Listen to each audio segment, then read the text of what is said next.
nagre-reflect yung pangalan ng Panginoong Jesucristo sa iyo, may ginagawa kang hindi ka aya-aya sa Kanya, you are blaspheming the name of the Lord thy God.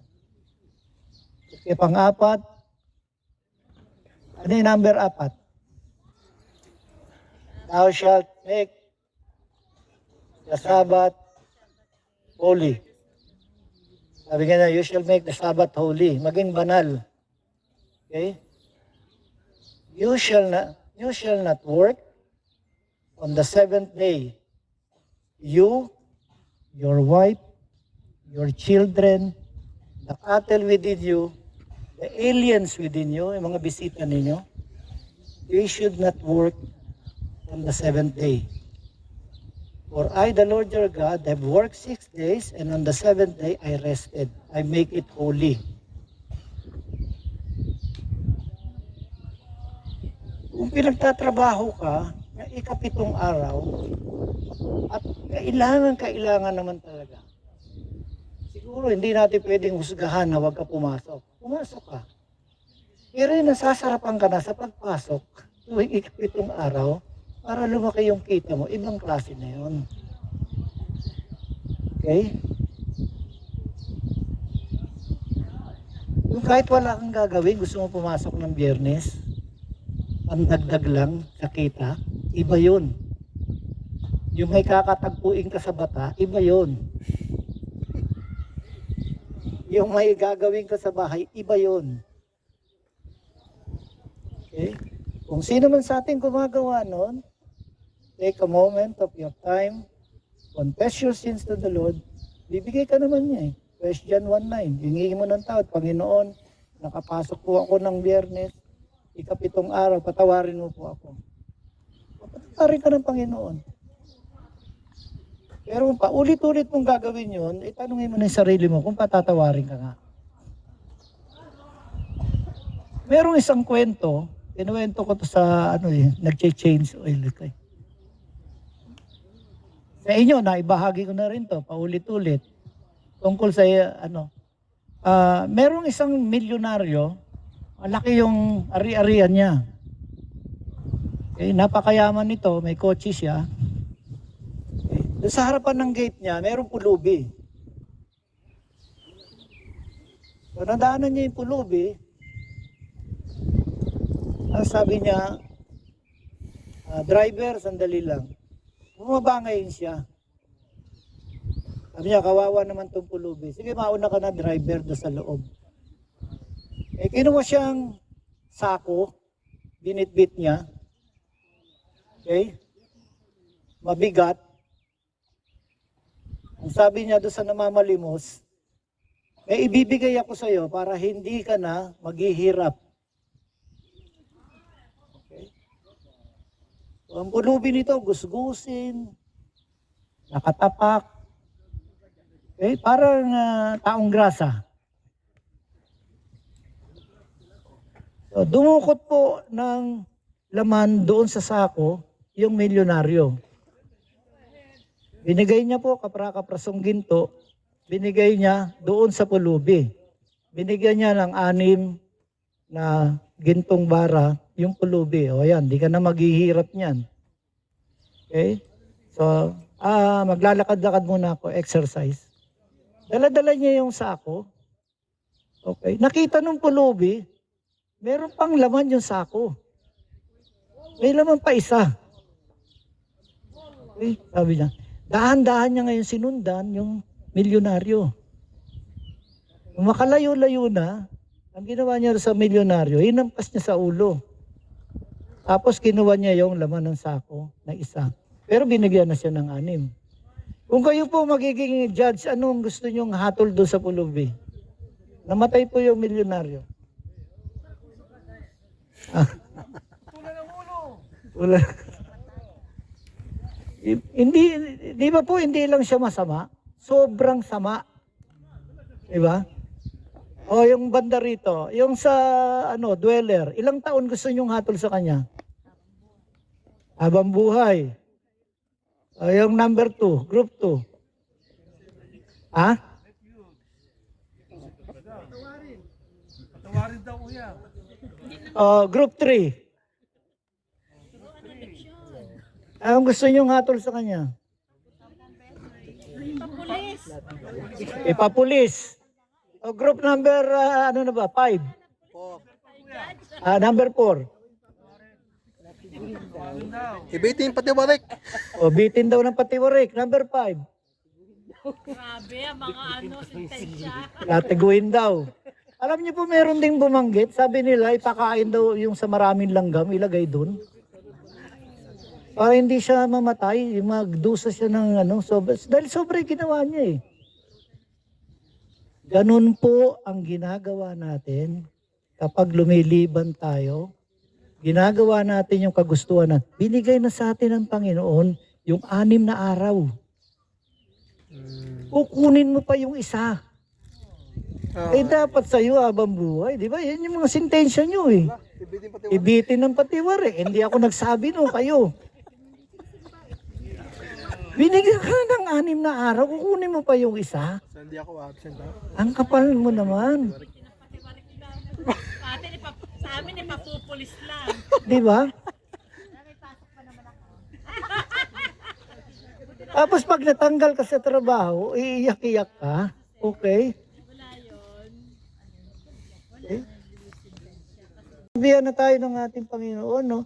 Habang ngayon, wala pang nangyayari sa atin, dumiretso na tayo ng lakad. Parang bata yan, sinasabihan mo, wag mo, anak, wag mong hawakan yung apoy, mainit yan. Okay? Ang gagawin niya, hawakan niya pa rin. Kapag napasok yan, ay, asan ka nung hinawakan ko to? Ba't hindi mo ko inawa to? Hindi mo. Anak, sinabihan na kita eh. Mapapasok ka, apoy yan eh. Di ba? Sabi nung isa ro sa likuran, ganunin daw yung bata. Okay. So, I do pray na dalhin natin yung ikapitong araw, ipangilin natin. Kahit nasa Pilipinas na tayo o nasa ibang mga lugar, ipangilin natin yung ikapitong araw ng ating Panginoon. Hindi, yung ginagawa natin ikapitong araw, doon tayo magsasaya. Atin tayo 2 oras, 3 oras. Pagkatapos nun, yung gawain bahay na. Bakit mo doon ilalagay paglalaba? Ikapitong araw yun eh. Bakit mo doon ilalagay yung pagluluto? Bakit mo doon ilalagay yung pagkukumpuni ng bahay? Diba? Pag kinakausap niyo yung Panginoon, sikreto, one-on-one kayo, marireview po tayo. Ganon sasabihin niya, anak, ikapitong araw ko to. Binigyan na nga kita 6 na ginto eh. Isa pa, sa Bible study. Lagi natin pinag-uusapan to, di ba? Doon lang sa mga hindi pa nakapakinig.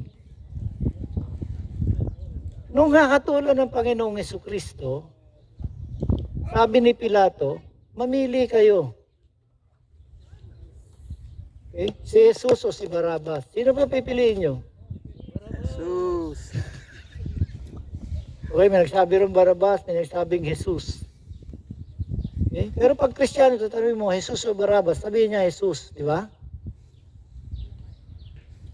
Okay? Jesus, definitely, Jesus ang pipiliin niya. Pero pag meron pong Bible study group, Bible study, sabihin natin, may gagawin pa pala ako. Brad, di mo na ako makakadalo ng Bible study kasi mamimili ako ng mga iuwi ko. Ang pinili mo si Barabas. Tuwing atin ka ng fellowship service, may fellowship service, Brad, atin ka ba? Pinapapili ka, Jesus o Barabas. Pag di ka dumalo, pinili mo si Barabas. Hindi, Brad, dumati naman ako online, yung mag-open ako ng YouTube, hindi ka dumadalo ron sa pagtitipon yan, nanunood ka. Ang sinasabing dumadalo, live po yung live yung gawain. Pag nagtaas sila ng kamay, tumataas ka rin, nakikikanta ka. Pag nag-breaking of the bread sila, may elemento ka, nakikipag-partake ka ng breaking of the bread. Yun yung dumadalo ka. Pero nanonood ka lang, nasa bahay ka, sasabihin mo, dumadalo ka, hindi. Nanonood ka. Yun ang kadalasan po na sinasabi sa atin kapag ini-invite natin yung mga iba nating invitees. Sabihin nila, nanonood naman ako, Brad. Hindi ako nakakalimot. Ganun ha. Haharap tayo sa ating Panginoong Hesus pagdating ng takdang panahon. Kung yung ugali ng mga unbeliever, katulad natin, ay hindi po yun makikisa sa Panginoong Hesus. Sabihin niya, Brad, lagi kitang kasama. Sis, lagi tayo magkasama. Parang pareho lang yung ginagawa natin. Anong kaibahan ng born again Christian sa amin na Katoliko? O mga Jehovah's Witness o Paksini Manalo? Pareho lang ginagawa natin eh. Pareho ng pinapanood natin. Pareho tayo ng pinaglilibangan. Pareho tayo ng pananalita. Ako sa gathering namin sa iglesia ni Manalo, ikaw nag-overtime. Anong kaibahan natin? Lahat po ito ay hihingi natin ng tawad. Okay? Okay, buray na yung lahat ng mga kasalanan. Pag hiningi natin ng tawad yun, burado na po yun. Kakalimutan ng Panginoon. As east is to the west, ganyan po kalayo, pinalilimutan ng Panginoon yung kasalanan. Magsimula tayo ngayon sa clean slate na tinatawag doon. Okay? Malinis ngayon yung ating slate. Walang mga sulat, walang tinatawad na tayo. Pero pag umulit ka na naman, ang sasabihin mo, I will do better next time, Lord. You will do better next time. Tapos kinabukasan, next week, gano'n na naman. Yun po yung mga nilalabag natin sa 10 utos ng Diyos. Okay? Sumunod na nun, ika-5, honor thy father and thy mother. Ika-6, alam naman natin yung number 6, gano'n, kortis yung bomba na may mitsa. Kaya hindi nyo na makakalimutan po, thou shall not kill yun. Number 6, nakaganon, may mitsa yung bomba. Okay, number 7, thou shall not commit adultery. Pinaasan pa ng Panginoong Hesus yun, tumingin ka lamang na may masamang pagnanasa, ikaw ay nagkasala na. Tingin pa lang, you are not doing the act. Only in your mind, then you are committing adultery. Okay, number 8, 2 yung maskara ng mga magnanakaw, di ba ganun, 2 bilog na itim? Hindi nyo na makakalimutan yun. Number 8, thou shall not steal. Tapos number 9, thou shall not bear false witness against thy neighbor. Umuhusga ka, nagwi-witness ka, kasinungalingan. And number 10, thou shall not commit, ano po? Number 10. Covet. Thou shalt not covet. Thou shalt not covet thy neighbor's wife, thy neighbor's goods, everything that belongs to your neighbor, thou shalt not covet. Okay? Huwag yung marubdob na pagnanasa. Yun po yung sabi doon. Yung wala ka, gusto mo, yung nasa kanya, mapasa iyo. Kabet. Okay? So, ganun, hindi ka mawawalan ng mga ipapanalangin talaga. Okay, then papasok ka na po doon sa I am the way, the truth, and the life. Nandun ko na sa truth. Yun po yung 5 pillars. Papasok ka ron sa holy place. It talks about po yung Pentateuch, yung first 5 books of the Bible. Genesis, Exodus, Leviticus, Numbers, Deuteronomy. Dapat kabisado natin yun. Kami matanong ka na, ano yung first 5 books ng Biblia? O sino author nun? Sino pa author? Noong Pentateuch. Ayaw niya sumagot, baka magkamali. Si Moses. Si Moses. Ang author po ng Psalm 91 and Psalm 90 is Moses. Oh. Hindi pala si David. Alam niyo po? Hindi. Hindi. Okay. Alam ko si David. Ngayon alam na natin. Okay? Isa na isinara po yun doon. Pero actually lahat po ng mga evangelicals, Bible scholars, sabi nila ang author po ng 90 and 91 Psalm is Moses. Memorize po natin siya. Okay. Pagpasok mo rin sa loob, makikita mo naman, menora sa kaliwa, nasa gitna, yung golden altar of incense, nasa kanan po, yung golden showbread table. Isa-isa yun, bibigkasin mo sa bibig mo. What it symbolizes? Sa menorah, symbolizes po yung Holy Spirit. Yun lamang po ang ilaw doon sa loob ng holy place. No? Nanalangin kami yan, Lord, the Holy Spirit, kayo pala yun. Kayo yung naglalagablab na ilaw. Kayo po yung Spirit of wisdom na nagbibigay sa akin ng karunungan. Kayo po yung Espiritu ng kaunawa, Spirit of understanding. Kayo po yung Espiritu ng knowledge. Tinuturuan mo ako ng lahat ng bagay na dapat ko maunawaan, malaman. You are the Spirit of counsel. Kayo pala nagbibigay ng advice sa akin. Kayo po ang Espiritu ng kapangyarihan, nagbibigay sa akin ng kapangyarihan. Panatilihin mo po ang takot sa akin puso upang hindi po ako magkasala sa inyo. You are the Spirit of holiness. Paging banalin mo po ako. So, ang dami natin ipapanalangin. Then sa kanan, pupunta ka ron. Andun po yung golden showbread. Talks about ating Panginoong Hesus. Ating Panginoong Hesus, meron pong 6 na stock ng tinapay doon. 6 na magkakapatong. 2 beses na 6. Talks about the 12 tribes of Israel, 12 disciples. Okay? Kaya, 12 po yun. Laging fresh po yun. Lagi nilang nagbe-bake ng fresh na tinapay. Talks about ating Panginoong Jesucristo.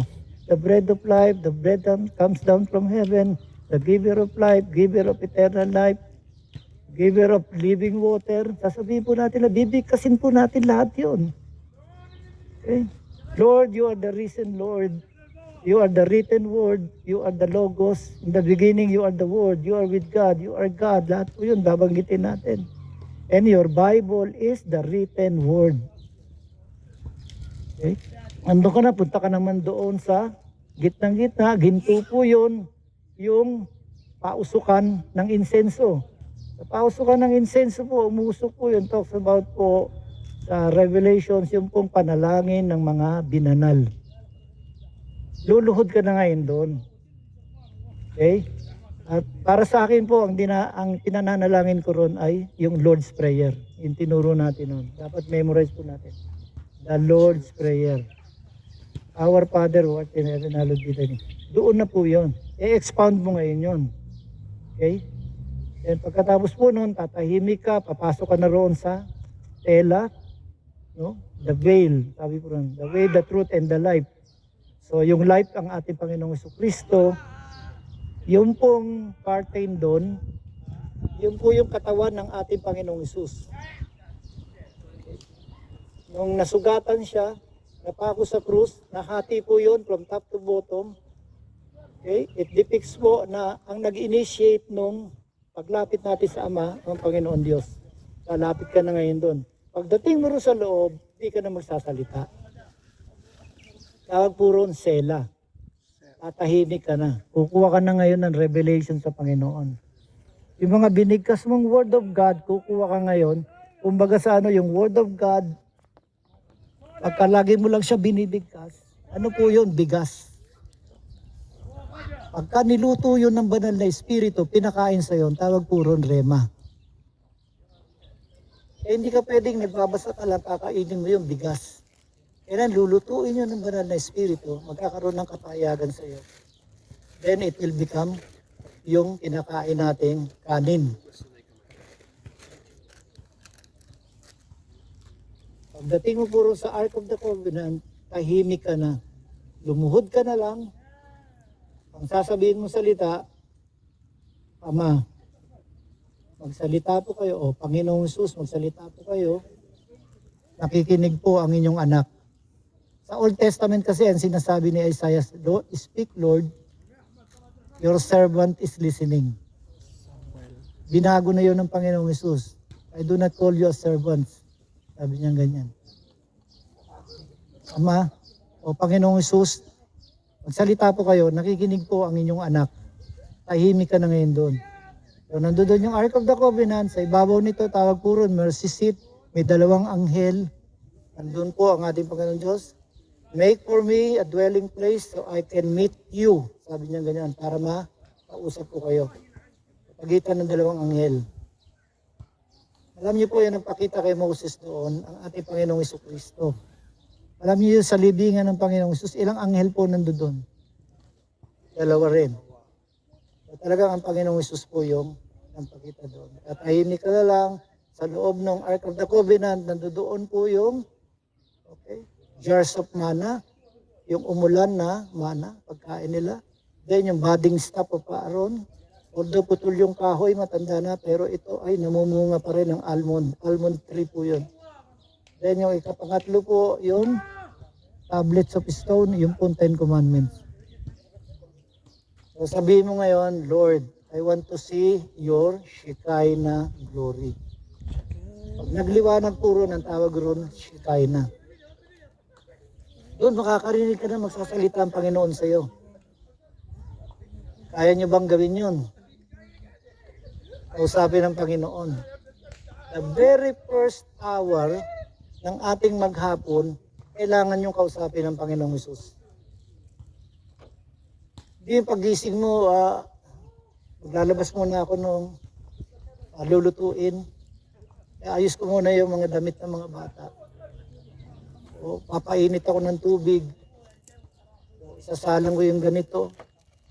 Para pagkapanalangin ko, hindi po. Yung kauna-unahan yung gagawin is to pray, to talk to God one-on-one. He longs for your presence. He longs for your conversation. Hindi, lagi lang tayong maalab na pakikipag-usap sa Diyos pagka Friday, pagka Bible study. Hindi. Kailangan niya daily. Kung sino man sa atin ang hindi po nakikipag-usap sa unang oras ng ating umaga, hingin nyo ng tawad, kakalimutan na yan ng Panginoon. Okay? Kausapin mo ko, very first hour ng iyong umaga. Kinausap mo siya, victory na po yun. He is Yahweh Nisi, the Lord our banner, the Lord our victory na. Yung maghapon na yan, victorious ka na. No? Kahit ano man mangyari doon sa trabaho mo, victorious ka na nun. Kahit di ka pa sweldoin, nakangiti ka pa rin. Kahit binulyawan ka ng mga amo mo, tinatawad mo na siya, tatawarin na lang natin siya. Lagi kang masaya pagkakausapin ka. Kaya sabi po ng mga ibang lahi doon sa factory namin, bakit kayong mga Pilipino, di na nga tayo sumusweldo, tawanan pa kayo ng tawanan ng mga Pilipino. Ngiti pa kayo ng ngiti. Diba, lagi raw tayo nangingiti, nagbibiruan. Samantalang hindi na. What more if you are a Christian, di ba? Victorious ka na sa mag-ato. Kaya ba natin kausapin ng Panginoon? First hour of the morning. Dapat ito yung maging desire natin. Okay? Dahil papalapit na tayo sa tribulation period. Napakahirap puro sa tribulation period. At papasok tayo ron. Maliban mamatay yung physical na katawan natin, papasok tayo sa tribulation period. Hindi kayo makakabili sa tindahan. Hindi kayo makakapagbayad ng tubig. Kahit may metro yung tubig nyo sa syudad. Hindi kayo makakabili ng pagkain sa grocery pag wala kayo ng marka. Hindi ka makakasakay sa bus. Hindi ka makakabili ng gasolina para paandarin sa sasakyan mo. At kung nasa Saudi tayo, hindi ka na makakalabas ng Saudi Arabia pamamagitan ng eroplano. Hindi ka na makakabiling ticket eh. Imagine niyo po yung tribulation. Dito na tayo. Pag inabutan ka rito, dito ka na. Wala kang mark of the beast eh. Hindi ka makakabili ng ticket. Mga nakatira naman sa inyo, sa syudad, mawawalan kayo ng tubig. Hindi na kayo makakapagbayad sa barangay. Mawawalan kayo ng kuryente. Walang kuryente sa syudad. Walang pagkain. Saan kayo bibiling pagkain? Wala naman kayong marka. Cashless society na po yun. Wala na kayong ATM. Wala na kayong cash na pera. So imagine niyo po yun. Kaya kailangan natin mag-memorize ng mga Bible verses dahil ganito ang magiging senaryo natin. Nagtitipon na lang tayo sa mga disyerto, mga tagong lugar para mag-meet. Wala na pa yung aabit tayo sa bahay, sambahan. Wala na po yun. Mawawala yun. Tagong-tago ang pagpupuri natin. Gagaya puro sa mga, sa China. Pag nagpuri sila, pumapalakpak, tumatalong, sumasayaw, pero walang boses. Nag-hallelujah sila, walang boses. Kaya habang nagpe-praise and worship po tayo, samantalahin nyo na. Yung iba sa inyo, Ganun lang, tapos nakatayo lang, hindi bumubuka bibig. Okay, bumubulong-bulong lang. Sumigaw na kayo ngayon, habang nagpupurit sumasamba. Gawit na yung litid nung present worship leader para encourage kayo. Di ba? Ini-encourage, sumayaw po tayo, tumalon tayo, magtaas tayo ng kamay. Wala, hindi natin ginagawa. Para pa rin tayo yung, nakita niyo po yung hipon na tulog sa tubig. Pag di mo pinitik yun, di gagalaw. Nasa present worship ka Nagpatawad sa'yo yung ipinako sa krus. Nandoon pinapapurihan natin. Tapos pag sinabi po yung hallelujah, sinabi yung pangalan ng Panginoong Hesus, let us worship Him. Dapat nagtataas tayo ng kamay. Hindi yung nakaganyan ka lang. Dapat putulin na lang yung kamay mo. Okay. Ang dami po mga nasa ICU, dumalaw kami, binutasan yung ulo rito. Hindi na siya makapagpuri at sumamba, makapagtaas ng kamay. Dati po tumatalo nyo, sumisigaw, nagpupuri sa Panginoon. Samantalang tayo, lulusog natin. Sikuin mo yung katabi mo pagkatahimik, Brad. Para kang tuod Nagpupuri tayo sa Panginoon, nakatayo ka lang. Huwag kayong mahihiya during praise and worship. Huwag nyo intindihin yung kaliwat kanan ninyo. Okay? Concentrate po yung inaalay mong salita, papuri sa Panginoon, pagtaas mo ng kamay. Dapat po ganun yung natin, aura natin, yung mindset natin. Pupunta ako sa Bicol, magpupuri kami, sama-sama. Congregational to. Sabik na ako kasi 6 na araw akong naging busy sa trabaho. Ikapitong araw, sa Panginoon naman ito. Okay, praise God. Psalm 91. Verse 1 and 2 pa lang yun. Okay, 3 and 4. Kuya Lito. Nakatulog na. Tapos na tayo sa Psalm 1 and 2. Okay, he that dwelleth in the secret place of the Most High shall abide under the shadow of the Almighty. Yung verse 2 po, I will say, declaration yun, I will say of the Lord, He is my refuge and my fortress, my God. In Him will I trust. Okay, 3 and 4. 3 and 4. Tiyak na ililigtas ka niya sa bitag ng masasama at sa mga nakamamatay na salot. 4. Iingatan ka niya gaya ng pag-iingat ng inahin sa kanyang mga inakay. Sa pamamagitan ng kanyang pakpak, ang kanyang katapatan ang iyong magiging pananggalang at tanggulan. Okay. Yan po yung translation sa Tagalog. Okay, hindi masyado naintindihan ni Kuya Archer yun. Okay. Sabi po doon, okay, surely, sabi po ganyan, okay, surely ililigtas daw po tayo. Surely, He shall deliver you from the snare of the fowler. Yung snare po, bitag, pain. Snare of the fowler. Yung mga nambibitag ng mga wild na bird, yun po yung tawag na fowler. Nambibitag sila. It connotes po specifically to the devil, to the evil spirit. Mayon, magbibitag yung papainan ka ng masamang espiritu para ikaw ay magkasala. Yun po yung lead us not into temptation. Surely, He shall, sabi pong ganyan, may katotohanan, He will deliver you from the snare of the fowler and from the deadly pestilence. Sabi pong ganyan. Your truth, may sinabi pa po kanina doon yung sa Tagalog na napakinggan nyo po yung balahibo. Okay. He shall cover you with His wings, and under His wings, sabi po ganyan, under His feather, sabi po, you shall trust. And thy truth shall be thy shield and thy buckler. Yun po yung verse natin.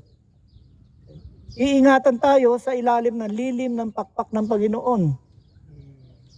Kaya yung iba naman naging literal. Naggagawa sila ng mga peke na pakpak, binabagsak po nila sa kongregasyon. Sabi nila yung pedals na yon, okay, himala ng Panginoon. Doon nila kinuha yon. Sa 91 verse 3. He shall cover you with his feathers, under his wings he shall protect you. You will trust in him. Thy truth shall be thy shield and thy buckler. Okay. Iingatan tayo ng Panginoon, gaya ng pag-iingat ng mga inahing manok, sabi po ganyan, yung sa kanyang mga inakay. True story po, sa Yellowstone Park, nagkaroon ng sunog yung Yellowstone po, yung mga kumukulo ng mga tubig, lava. Okay. Open space po yon, may forest doon. Okay. Nagkaroon ngayon ng sunog. Magkaroon po ng sunog doon ay, nung mamatay na, nag-ikot-ikot po yung mga forest ranger, may nakita silang manok. Yung manok sunog. Okay, tinabig nila ng paa nilang ganyan. Naluto, sunog eh. Hindi naman masyado sunog na sunog, pero namatay siya sa init. Okay. Siyempre, mo, di ba, kung buhay pa, gaganunin mo ng paa mo. Pagtabig po nilang ganyan doon sa manok, naglabasan yung mga sisiw. Inubera niya ng pakpak niya, ng katawan niya. Siya yung nasunog, siya yung namatay. Buhay yung mga sisiw. Pero hindi, kinuberan tayo ng Panginoong Isus. Siya ang namatay, tayo buhay. Di ba, napakaganda po nun? So ipagsusulit natin sa Panginoon Diyos. Tapos po na ng mga susunod pa doon. Lobat na. Lobat. Di bali, ko na lang, mababanggit na. Susunod po ron, basahin nyo lang yung Psalm 91. Guys. Ang susunod. Verse 5 to 7, then 8 to 13, then 14 to 16. Okay, summarize ko na lamang po yung verse 5 to 7. Sabi nga, wag raw po tayong matatakot. Ililigtas tayo ng Panginoon sa lahat ng mga kasamaan.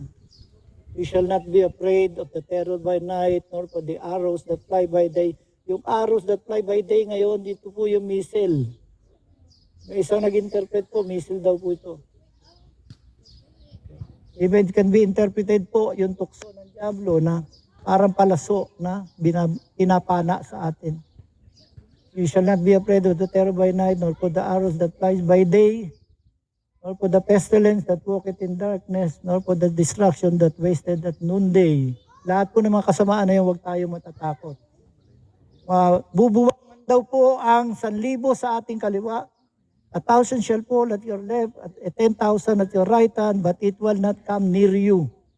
You shall only see and behold the reward of the wicked.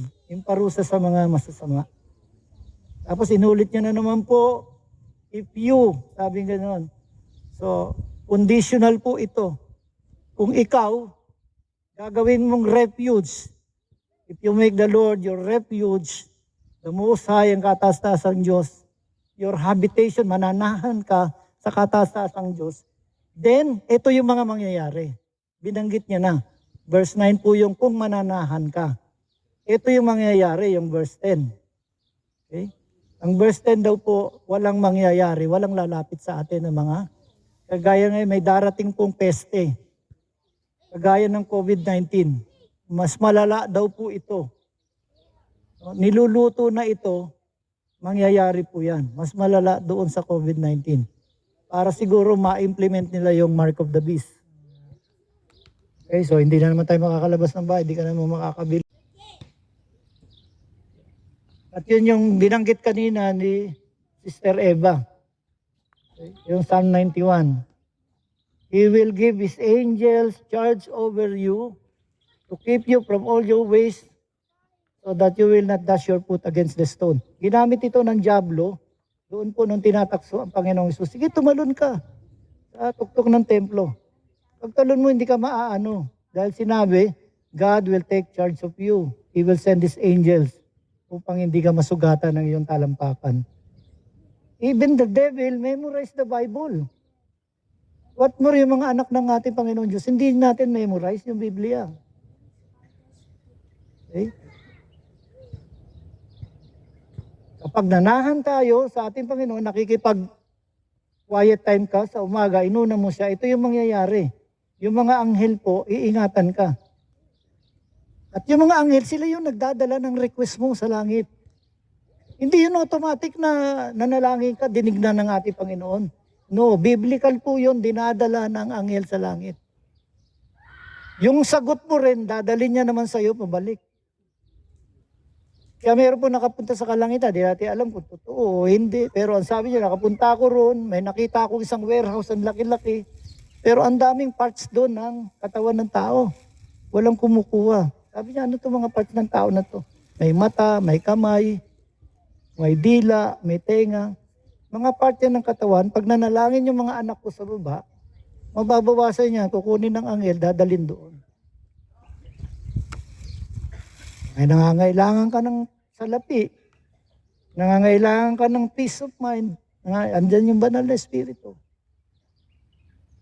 Kailangan po natin. And Matthew 10:19 talks about, I have given you authority to trample upon snakes and scorpions and to overcome all the power of the enemy. Sa verse 13 ng Psalm 91, nakalagay po yun, no?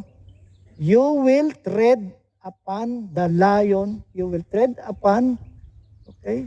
Sabing ganon, lalakaran mo lang ganyan, tatapak-tapakan mo, okay? Yung lion and the cobra, talks about po mga masasamang espiritu. Kaya nga umaga, sinasabi ko na po, Lord, ingatan mo po ang buong kongregasyon ng JF5 mula sa masasamang tao, masasamang espiritu, masasamang pangyayari.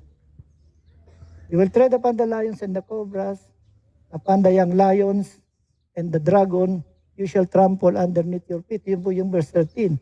Then verse 14, kung yung pag-ibig mo nakaset sa ating Panginoon, if you set your love on me, then I will set you up on high. Sabi ng ating Panginoon, I will deliver you because you had known my name. Alam natin gamitin yung pangalan ng ating Panginoong Jesucristo. Then verse 15 po, if you call on my name, I will answer you. Tumawag po tayo sa ating Panginoong Jesus. Hindi yung talagang aksidente na o nagkaroon na ng dilubyo, o nagkaroon na po ng, no, nagkagulo na yung pamilya natin, saka tayo tatawag sa Panginoon. If he calls upon my name, I will answer him. Sabi natin ang Panginoon na gano'n. I will deliver him and honor him because he had known my name. Sabi po gano'n. Okay? At bibigyan daw po tayo ng mahabang buhay sa verse 16. At ipakikilala sa atin, pakikita sa atin yung kaligtasan. Yun po yung verse 16 sa pinakahuli. Meron pong kwento sa Africa, true story po ito, evangelist tumira sa isang kubo. Sa isang kubo na yon, nagtripon-tipon yung mga tribo. Yung evangelist na yan, umahad lang sila sa katutubo natin paniniwala. Pamamayang gabi, patay natin siya. Sabi ng pinaka-leader ng tribo. Pagdating nila noong gabi, naulinigan po ng misyonero, parang may mga tao sa labas, napakarami. Ba't may mga dala silang sulo at saka sibat? Papatayin nila yung misyonero. Pagdating po ron, nagtakbuhan yung mga tribo. At nag-evangelize yung misyonero, nandoon po yung pinuno ng tribo. Ngayon sabi niya, bakit nung gabi na may gagawin ata kayo sa akin, ano nangyari? Sabi, papatayin ka dapat namin. Kaya lang nung makita namin, may mga higante nakapaligid sa kubo mo. At nasilaw kami, nagniningning sila. He will give His angels charge over us to keep us in all our ways. Di ba lagi kang sinasabi ni Kuya Randy, isa lang na anghel na magbantay sa atin, sapat na.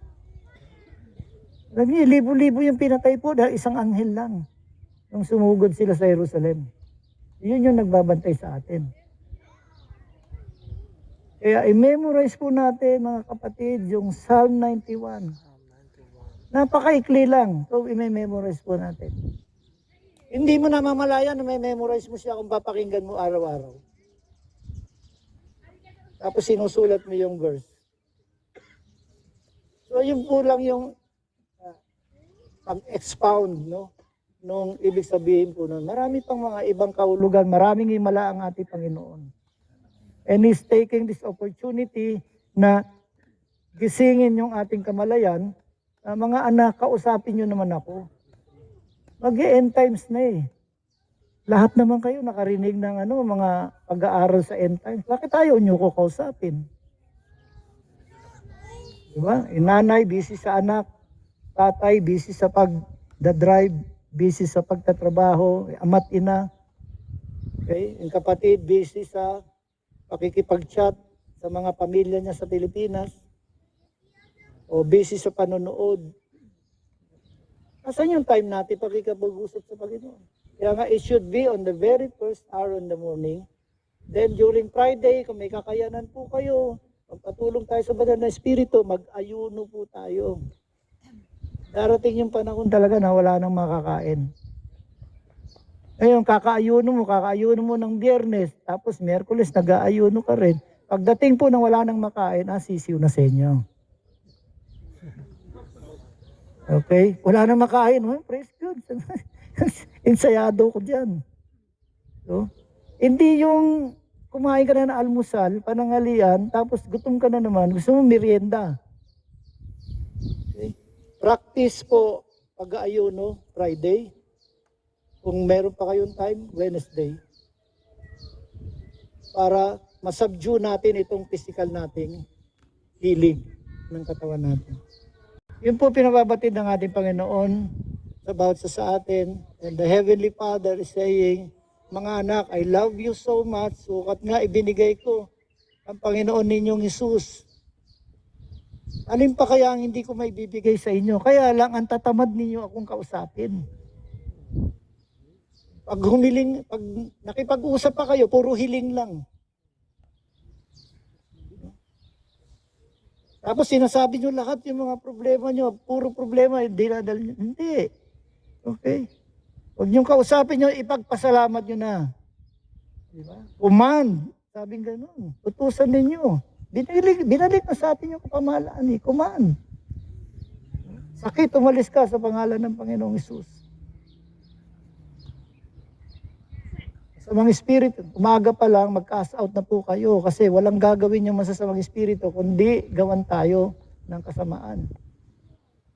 Kaya ipapanalangin po ninyo yung Lord, sabi mo po sa Matthew 10, okay, verse 19, you have given me authority to trample upon snakes and scorpions and to overcome all the power of the enemy. Sabi mo rin po, O Diyos na dakila, na kami po may kapamahalaan. Mark 16 verse 17, memorize po natin lahat yun. No? In your most precious name, I will cast out demon spirit. O mga demonyo, demon spirit na inassign sa aking pamilya, sa pamilya ko sa Pilipinas, lahat kayo matalian, without rebuke in the mighty name of Jesus. Mag-cast out tayo, may kapamahalaan tayo. Then yung anghel na pakinggan niya, gagawin niya talaga yun. Pag merong nagtatangka sa inyo, yung maghapon na yun, pipigilan nyo ng anghel ninyo. Maliban na lang kung pinahintulutan ng Panginoon para maluwalhati ang kanyang pangalan. Saka lamang po magkakaroon sa atin ng pamiminsala ang masasamang espiritu. Pero kung nakapanalangin ka na sa umaga, victorious ka na dahil nakapanalangin ka sa Yahweh Nissi, the Lord our banner, our victory, wala nang puwang para hindi ka maging matagumpay sa maghapon. Yan lamang po, isang tanong lang. Sasagot kayo huwag bulong. Kaya nyo bang gawing makipag-usap sa Panginoon first hour in the morning? Lata, no? Talagang hirap, no? Baka mapakinggan ako ni Lord. Diba? Isa pa. Kaya nyo ba makipag-usap pa sa Panginoon first hour in the morning? Amen. Yun. Panginoon. Narinig niya po yan. Okay, tayo po tayong lahat. Praise God. Aming Ama, pagpalain mo po, Lord. Bawat isa, babae, lalaki na nagpagsalo, makinig ng iyong banal na salita, O Diyos, pagpalain mo bawat isa sa amin, Panginoon. Wala na kami mahihingan ng tulong, kayo lamang po, O Diyos. We are setting our eyes on you. We are fixing our eyes on you, Lord Jesus Christ, the author and perfecter of our faith. Sino man sa amin, O Diyos, may mga problema, Panginoon, problema ang pisikal. May karamdaman na yan ay inuutusan namin umalis sa katawan ng aming magkakapatid sa pangalan ng Panginoong Jesucristo. Ano man ang mga problema, O Diyos, na kinakaharap ng bawat kapatid, kausapin mo po ang kapatid namin ito, Panginoon. Dapat kayo po, O Diyos, ang kasagutan sa lahat ng aming mga kinakailangan, pangangailangan at ninanais, Panginoon. O Diyos, bawat babae, lalaki, O Diyos, ay ingatan mo, balutan mo ng iyong protective hedge kung paano hindi magalaw ng diablo. Si Job, ganun din po, ibalot mo sa aming protective hedge, O Lord God. Ano man ang binabalak ng masasamang espiritu, sino man sa amin, sa kongregasyon ng JF5, at sa aming mga mahal sa buhay, be thou rebuked, we cast you out of our lives. Kung pinipigilan mo ang expansion ng aming territory, pinapawalang bisa mo ang gawa ng aming mga kamay, lahat ng iyan ay aming nire-rebuke sa pangalan ng Amen. Panginoon In Jesus' Jesucristo. name. The Spirit of the Lord give us wisdom, each and every one of us. Give us desire to talk to you, Lord God, every first hour in the morning, Panginoon. Kayo po ang gumising sa amin, O Diyos. Kayo po ang maluwalhati sa aming pananalangin. Kayo po, O Diyos, ang mga parangalan sa pagtitipon namin ito. Wala kami dito sasalamatan, kundi kayo po lamang aming Ama na nakaluklok sa inyong trono ng biyaya dyan sa kalangitan. At sa inyo po, Panginoong Jesucristo, na namatay sa krus ng Kalbaryo, inilibing 3 araw na buhay niya maguli. Ngayon nakaluklok na sa kanan ng aming Ama. Purihin kayo, O Diyos, dakilain sa ngalan po ng Panginoong Hesus, kapitisa at kapangyarihan ng iyong makapangyarihan Espiritu. Ang buong kongregasyon ng JF5 ay masaya, nagpapasalamat at sabay-sabay po magbibika ng Amen.